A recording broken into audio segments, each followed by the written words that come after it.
Alle Limburgse gemeenten worden geconfronteerd met problemen zoals alcohol, drug- of gokverslavingen. 8% van de beroepsbevolking heeft zo'n probleem.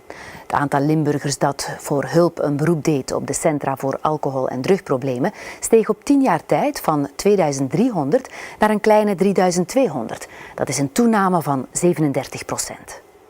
Om deze problemen gezamenlijk aan te pakken sloten bijna alle Limburgse lokale besturen in de jaren 90 een overeenkomst met het CAD. Vanaf 2015 zullen alle Limburgse gemeenten aangesloten zijn. Want er is niet enkel een stijging in het aantal verslaafden. Ook de ernst van de problematiek neemt toe. Als je maar even op het straatbeeld kijkt in de grote centrumgemeenten, bijvoorbeeld hier in Hasselt, dan zie je ook mensen die dakloos zijn, ook mee door die alcohol- of drugproblematiek.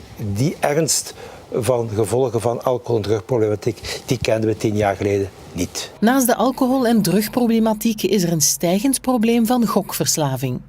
Men mag niet vergeten dat de laatste jaren er een enorme toename gekomen is van het aantal mogelijkheden om te gokken. Er zijn de speelhallen gekomen, er zijn de wetkantoren gekomen, men kan online gokken, men kan in de krantenwinkels gokken. We zien dat het aantal mensen die er ernstig mee in de problemen komen toch sterk is toegenomen. En misschien toch ook om aan te geven, kenmerkend voor die gokproblematiek is dat het heel lang in het verborgene blijft. Dat iemand die daar een probleem heeft, het eigenlijk vrij lang kan stilhouden. CAD Limburg begeleidt gemeenten in het negatief adviseren bij de komst van nieuwe speelhallen.